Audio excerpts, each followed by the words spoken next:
Hello मु उज्जव छिंडिगाल जियोबा Salam YouTube channel तरफ पवित्र धर्मशास्त्र सत्यता विषय को आउ प्रकाश करने जाऊँगी। आपण मैंने ध्यान से देखो प्रिय ईश्वर लोक मैंने तार आपण मैंने बुझीपारे। आज मुझे अनेक बड़ बड़ ईश्वर लोक मैंने ईश्वर पवित्र धर्मशास्त्र को प्रकाश कर गोटे वाक्य आज प्रकाश करने जाऊँगी। आपण ध्यान सहित मु आज मागिबा विषय को नहीं गोटे प्रसंग रखी अच्छी। आपण ध्यान से देखु ताहले आपण माने बुझी पारिबे। अनेक विषय अनेक तरीका नहीं ईश्वर वाक्य को मागी थांती किंतु आपण माने कौन से विषय लाभवान होई नथांती किंतु आमने एपरि एक तरीका मागिबा दरकार जहा कि प्रभु खुशी हेबे आ आमन को मागिबा पर आमन को अधिक विषय आमन को से देई थांती। प्रिय ईश्वर को लोक माने आज ध्यान से चिंता करबा ता आपण ध्यान से तो देखंतु वर्तमान आज आमने गोटे आ सुंदर टॉपिक को ने आज माने शिक्षा करिबा ताहा आज माने पाई परिबा। प्रथम राजावली 3 पर्व माने सिथरा माने किछि अंश माने आलोचना करिबा। प्रिय ईश्वर को लोक माने ताहा आपण माने वर्तमान ध्यान से तो देखि पारे। वर्तमान माने कुछ अध्ययन करिबा। वर्तमान देखंतु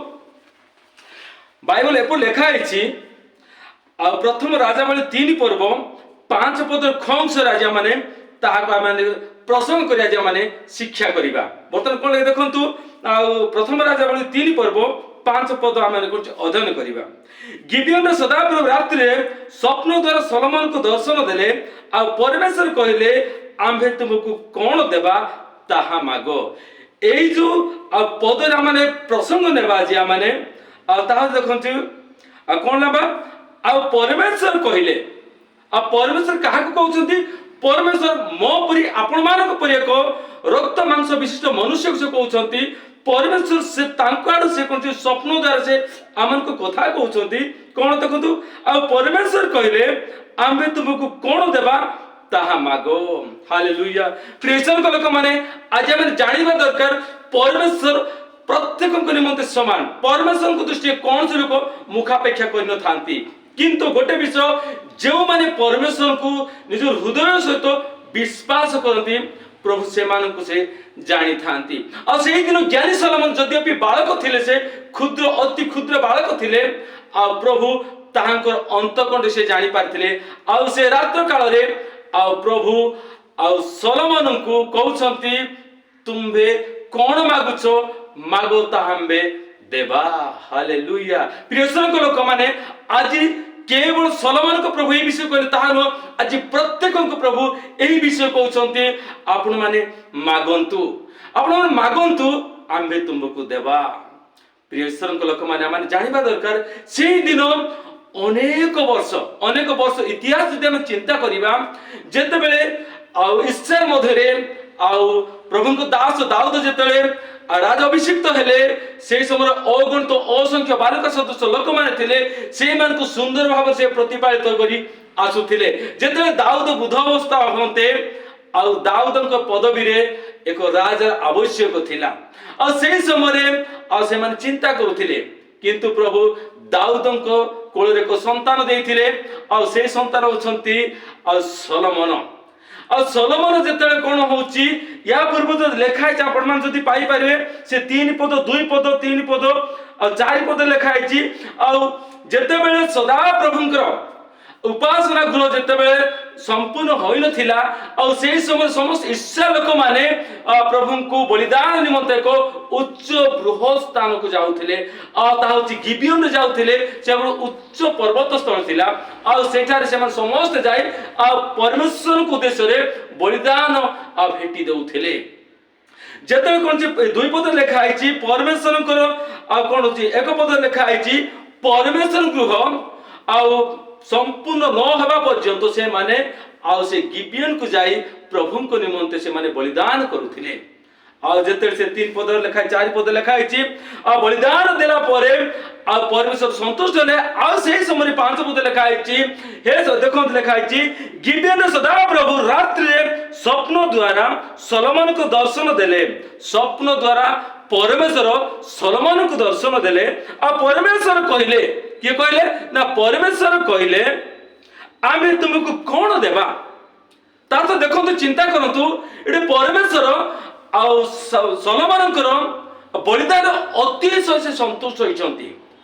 ଆଉ ପ୍ରସନ୍ନ ହୋଇଛନ୍ତି। ଏ ହେତୁରୁ ରାତ୍ର କାଳ ସମୟରେ ପରମେଶ୍ୱର ସଲୋମନ କହୁଛନ୍ତି ଆମ୍ଭେ ତୁମକୁ କଣ ଦେବା ତାହା ମାଗ। ପ୍ରିୟ ଈଶ୍ୱରଙ୍କ ଲୋକମାନେ ଆଜି ଆମେ ଜାଣିବା ଦରକାର ସେଇଦିନ ଯୋଉ ସଲୋମନକୁ ସଦାପ୍ରଭୁ ଦେଲେ ତାହା ନୁହଁ। ଆଜି ପ୍ରତ୍ୟେକଙ୍କୁ ଏଇ ଶବ୍ଦ ଏଇ କୌଣସି ମାଗିବା ବିଷୟ ପ୍ରଭୁ ଆମମାନଙ୍କୁ ଦେବା ପାଇଁ ଚାହୁଁଛନ୍ତି। ସେଇଦିନ ସଲୋମନ ଯେ ପ୍ରଭୁଙ୍କୁ ଅତିଶୟ ସନ୍ତୁଷ୍ଟ କରିଥିଲେ ତାହା ନୁହଁ। ଆଜି ମୁଁ ଆଉ ଆପଣ ମାନେ କିପରି ଭାବରେ ପରମେଶ୍ୱରଙ୍କୁ ସନ୍ତୁଷ୍ଟ କରିବା ଦରକାର ପ୍ରିୟ ଈଶ୍ୱରଙ୍କ ଲୋକମାନେ ଆଜି ଜାଣିବା ଦରକାର। ଆଜି ଦେଖନ୍ତୁ ଏଠି ଲେଖା ହେଇଛି ଆଉ ସଲୋମନ ଯେ କ୍ଷୁଦ୍ର ବାଳକ ଥିଲେ ଆଉ ସେ କହୁଛନ୍ତି ହେ ସଦା ପ୍ରଭୁ ଈଶ୍ୱର ମତେ ରାଜ ଅଭିଷିକ୍ତ କରିବା ହେତୁରୁ ଆଉ ମୁଁ ଏ ଅସଂଖ୍ୟ ଅଗଣିତ ବାଲୁକା ସଦୃଶ ଆକାଶର ତାରାଗଣ ସଦୃଶ ଲୋକମାନଙ୍କୁ ବିଚାର କରିବା ପାଇଁ ପ୍ରଭୁ ମୋର ଯେ କୌଣସି ଜ୍ଞାନ ହିଁ ନାହିଁ। हे सदा प्रभु मुझे एक क्षुद्र बालक मु तो किपरि बाहर को जीवा खबो किपरि भीतर को आसीबा खबो मु तो जानि नै सदा प्रभु मु तो एक क्षुद्र बालक ए हेतुरु तुम्बे अपना दास तथा आंभर पिता दाऊदଙ୍କ पदर मते राज अभिषिक्त करिया मते आउ प्रभु मते योजना करियछ मते प्रभु तमे मते राज सिंहासन देबा पे जाउछ ए हेतुरु प्रभु तुम्बे मते ज्ञान विशिष्ट अंतकंठी प्रदान करो। हालेलुया। तो सदा प्रभु अति प्रसन्न हेले अस कहले हे सलोमन तुम्हें जे अपना निमंतु दीर्घायु मागिनाओ अपने निमंते निजो पई बहुत वर्ष किपरि बंची प्रभु से विषय मागिनाओ अपना निमंते कुछ ऐश्वर्य मागिनाओ अपना निमंते प्रताप मागिनाओ किंतु ईश्वर मध्य अपना लोकमानक विचार करबा निमंते तुम्बे ज्ञान विशिष्ट अंतकंठे मागियछ आम्भे तुमर मागिबारे अतिशय प्रसन्न हलो अतिशय संतुष्ट होयछु। यह ईश्वर को वाक्य प्रकाश करे। प्रेषण लोक माने सेही दिन जद्यपि बालक आ सलोमन ए विषय मागिबा को जानिले जदि आज आम्भे माने जदि सत्य परमेश्वर जदि मागिया विषय जानिबा तार से आमानकु अधिक विषय आमानकु देबे। प्रेषण लोक मु आपन मानकु ए विषय कहि रखिया पई चाहे आमान जेतेबेले सदा प्रभु को मागुछु से जो आमान कोन एक चार्ट बनाउछु आमान अनेक विषय चार्ट लिखुछु प्रभु मते कोनची बैंक बैलेंस दरकार प्रभु मते गुटे भलो घरटी दरकार प्रभु मते गुटे सुंदर परिवार टी दरकार आमान अनेक विषय आमान लिस्ट करछु आ परमेश्वर को उत्थापन करछुंदी। प्रियसन लोक जानिबा दरकार सेही दिन ज्ञानी सलोमन जद्यपि से आममानक सदृश एक रक्त मांस विशिष्ट थिले मनुष्य थिले तथापि से जानते परमेश्वर किए किंतु प्रिय ईश्वर लोक माने आज आम ईश्वर को केवल मनुष्य तुल्य आम व्यवहार करूँ जहाँ कि आम मनुष्य को मागिबा परि आम परमेश्वर को मागुछु बाकी लिखा है आम अनेक विषय आशा करूँ किंतु गोटे विषय पाई पारना किंतु से दिन सलोमन गोटे विषय आशा कले आ जहाँ आशा करनथिले प्रभु ताहा प्रदान कले। हालेलुया। प्रिय ईश्वर लोक माने आज आम जानिबा दरकार आम किपरि भाबे आम कोचे आपना परमेश्वर को संतुष्ट करबा को हबो आ सेही दिन सलोमन जानिथिले एही हेतु सलोमन परमेश्वर को अतिशय संतुष्ट कले। बाइबल लेखाई देखंतु आ से प्रथम राजा 3 पर्व 9 पद लेखाई देखंतु ए हेतु आ से देखंतु ता पूर्व 7 पद लेखाई छी एबे हे सदा प्रभु मोर परमेश्वर तुम्हें मो पिता दाऊदଙ୍କ पदरे आपनार ए दास को राजा करियछ मात्र मु तो क्षुद्र बालक की रूपे बाहर को जीवा को ओ भीतर को आसीबा को हुए ताहा मु तो जाने नाही आ तुमर दास तुम मन तो लोक मानक मध्य अछि से माने बाहुल्य हेतु अगण्य ओ असंख्यक महागोष्ठी अटंती ए हेतु जेपरि आमे भलो ओ मंदर प्रभेद जानि पारबु एथिपाई तुम लोक मान को विचार करबा निमंते तुमरे ए दास को ज्ञान मन दियो कारण तुमरो एही महागोष्ठी विचार करबा को किए समर्थ। हालेलुया। प्रिय ईश्वर लोक माने तापर ता तलक देख को लिखा आइछि सलोमन जे एही विषय मागिले एही कथारे प्रभु संतुष्ट हेले। हालेलुया। प्रिय ईश्वर लोक माने आमान जानिबा दरकार सलोमन गोटे विषय कहले हे सदा प्रभु ए असंख्य अगणित बालुका सदृश आकाश तारागण सदृश लोक मानकर विचार करिया पाए मो पारे कोनसी ज्ञान कि बुद्धि नै प्रभु एमान को विचार करे निमंत मते एक ज्ञान विशिष्ट अंतकंठी मते प्रदान करो ए कथारे सैन्याधिपति सदा प्रभु अतिशय संतुष्ट हेले। तापर देखो तले कोन लिखा है एतिर परमेश्वर तांको कहले आ कहा कहले सलोमन को सदा प्रभु कहउचंती तुमे ए विषय मागी अछो पुणी आपना निमते दीर्घायु मागी नाओ किबा आपना निमते ऐश्वर्य मागी नाओ अथवा आपन शत्रु मानकर प्राण मागी नाओ मात्र विचार करिया पय आपना निमते ज्ञान मागी अछो। हालेलुया। प्रिय ईश्वर को लोक माने जानिबा दरकार आ निजे सदा प्रभु सलोमन को कहउचंती हे सलोमन तुमे आपना निज पय कौन से दीर्घ वर्ष बंचबी आपने निमते प्रताप मागी नाओ आपने निमते ऐश्वर्य मागी नाओ किंतु आपन लोक मान विचार करबा निमते को ज्ञान विष्ट अंतकटी मते प्रदान करो। एही विषय सदा प्रभु अतिशय प्रफुल्लित आनंदित हेले। तापर तो देखो कोन लिखा है 12 पद लिखा है देखंतु ए तो देखो आमे तुम वाक्य अनुसार कलु देखो आमे तुमको एपरि ज्ञान और बुद्धिविष्ट मन देलु जे तुम पूर्वे तुम समान के होई नहीं कि बा तुम उतर तुम समान के उत्पन्न हेबे नहीं। हालेलुया। प्रिय ईश्वर को लोक माने मठार कहि रखिबा पई चाहे यद्यपि सदा प्रभु परमेश्वर आ सलोमन को ए विषय कहले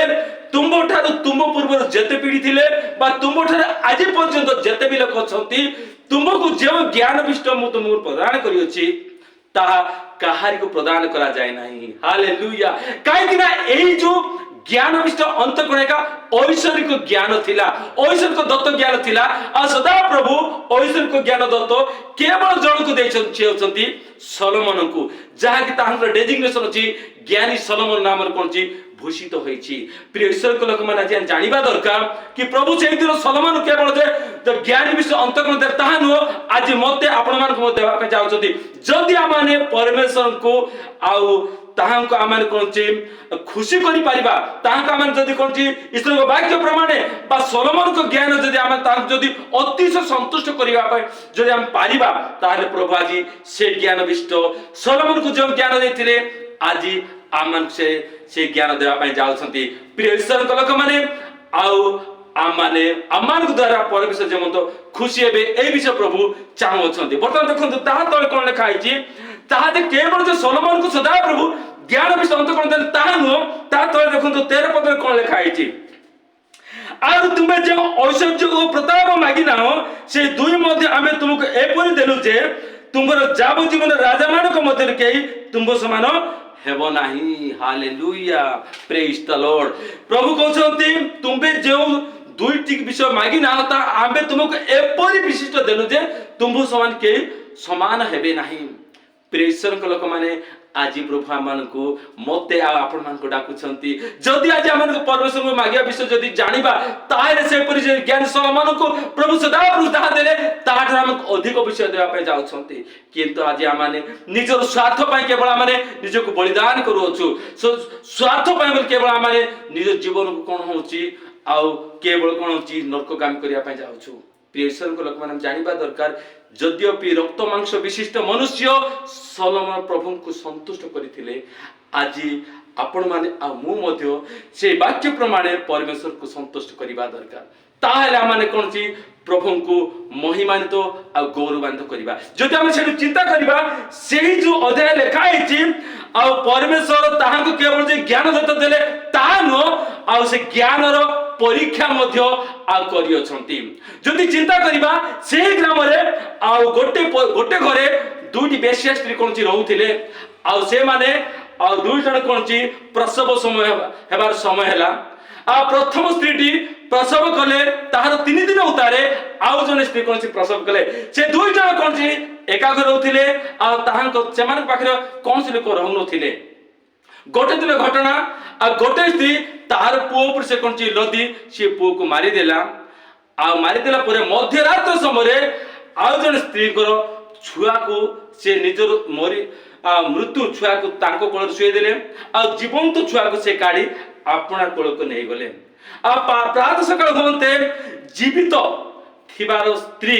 आपनार छुआ को जते स्तन्यपान देवानी मते जते कोन देखुछंती आ शिशुटी मृत्यु हो जाइछि तोरे से स्त्रीटी आ विचलित ला देखिला ए संतानटी कहार तापर देखिला पर से कहउछंती ए संतानटी मोहर नुह ए दुई जन कहले आउ तुम्हें रात्रि सोई अपना संतान ऊपर कौन नदी हो गल आ तुम संतानटी मरीगला से कहला नहीं मृत संतान तुमर से कहला मृत संतान मोर नहीं आ जीवित संतान मोर ए कथा कौन होची आउ ज्ञानी जहाँ को सदा प्रभु ज्ञानी उपाधि देथिले आउ से राजा आउ सलमान को ए कथा जेते गला आ सलमान कहले प्रथम स्त्री कहते ए हूँ मृत आउ बालकटी मोर नुह आ जीवित माटी कहले ए मृत बालक कहा मोर नुह ये दिजन जेते आपस आलोचना कले से समय प्रभु को दास राजा ज्ञानी सलमान आउ सेमानक मध्यरे आपण दास मान कहले मो कति गुटे खंडा नहीं आस जेते खंडा जेते आनिला परे आ तांको कहले ए जीवित संतान को दुई भाग करी खंड करी दियो से समय बाकी लेखा आइछि आ 26 पद लेखा आइछि आ जेते ए शब्द आपना राजा को मुख जेते निर्गत हो गला बाहरी गला आ से समय देखो कोन लेखा आइछि एथिरे जेउ स्त्रीर पिला जीवित थिला तार अंत कोण आपना पुत्र प्रति स्नेह रे उत्तप्त हैला एणु से राजा कहला हे मोहर प्रभु जीवंता पिलाटी ताकू दियंतु कौन से मते ताकू बध न करंतु मात्र अन्य स्त्री कहिला से मोहर नहु कि तुम्हर नहु ताकू दुई खंड कर तळ कोन लिखा है सेतले राजा उत्तर करी कहिला एहाको जीवित बालक दियो कौन से मते बोध न कर से तो ताहार माता जेहेतु निजर जीवित संतान निमंते अपना मातार हृदय विदीत हो गला से कहला हे सदा प्रभु हे मोर राजन आ तुम्बे कौन से मते संतान को बोध करंतु नाही आ ताहाको दियंतु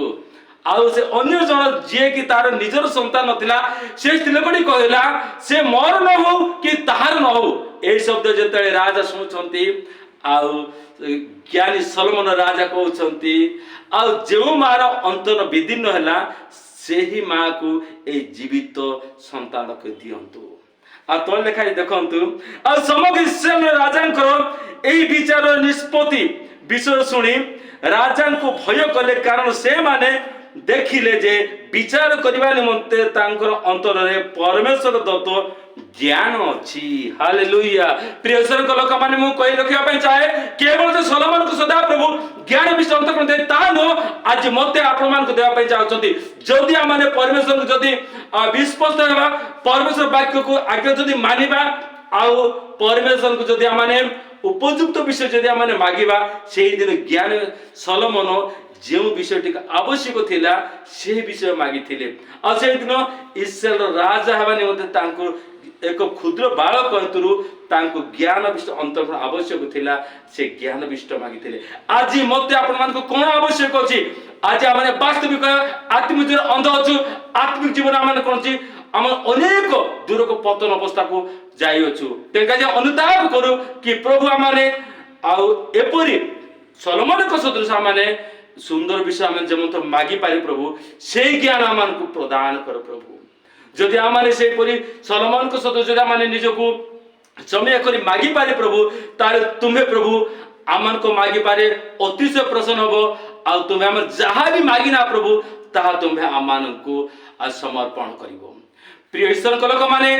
आज एई वाक्य माने यह शिखिया पे चाहू कि आम माने परमेश्वर को एक परमेश्वर से कहछे आम भे तो परमेश्वर हटू जहाँ को आकाश स्वर्ग उपस्थ स्वर्ग जहाँ को धारण कर पारे आ सेही परमेश्वर का हम सेवा करूछु आम माने परमेश्वर को एपरि विषय मागिया दरकार आम माने मनुष्य तुल्य नाही परमेश्वर को आम भय करी मागिबा दरकार आम माने अल्प विषय मागिबा बहुत विषय माने पाइबा जदि आम माने मनुष्य तुल्य जदि बहुत विषय लंबा चाट कर जदि मागिबा ताले गोटे विषय माने पाई परिबा नै निष्पत्ति आज मोर आपण मानकर जदि आम माने सलमान को सदृश जदि आम माने ज्ञान विषय अंतकोण जदि आम माने परमेश्वर मागिबा ताले आम माने जहाँ भी मागिना ताहा जाची प्रभु आम मानको प्रदान करिवे प्रभु ए वाक्य कहबा पर प्रत्येक को आशीर्वाद करंतु आमेन।